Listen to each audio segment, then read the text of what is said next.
Okay, good morning once again.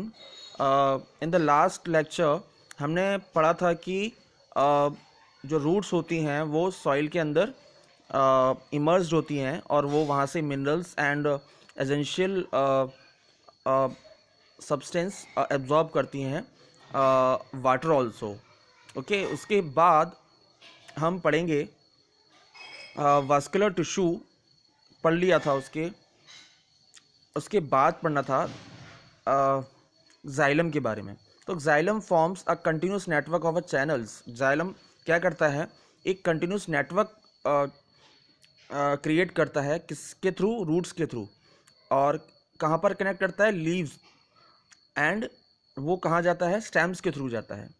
And और वो substance जैसे रूट से जो एब्जॉर्ब हुए सब्सटेंस हैं, like minerals, essential minerals, waters, तो रूट के थ्रू जो जाइलम के द्वारा जो नेटवर्क फैला हुआ है वो स्टेम, ब्रांचेस एंड लीव्स में वो सारी चीज़ें जाती हैं। जैसे ये एक्टिविटी 11.3 में बता रहा है कि हमने इसके स्टेम को काट लिया है और इसको हमने एक कलर्ड वाटर में रखा हुआ है।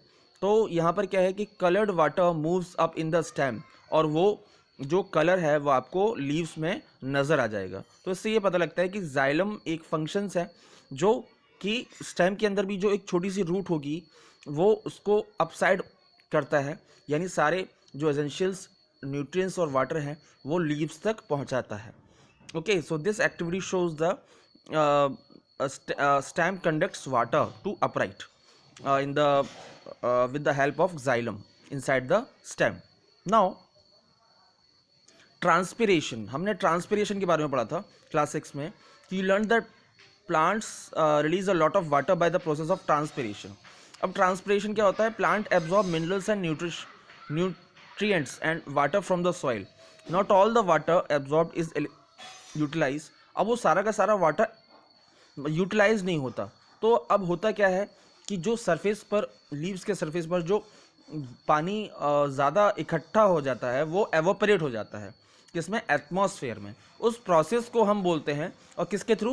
Due to heat of the sun, और उसको हम बोलते हैं प्रोसेस ऑफ ट्रांसपिरेशन। और ये प्रोसेस रेनफॉल में भी क्या करता है? हेल्प करता है। It helps to just comes rain also. So that is why हम बोलते हैं कि more plants will be planted. इस वजह से हम बोलते हैं कि ट्रीज़ को हम ज़्यादा लगाएं, है ना, due to transpiration role in plants that comes rain also. So thank you very much.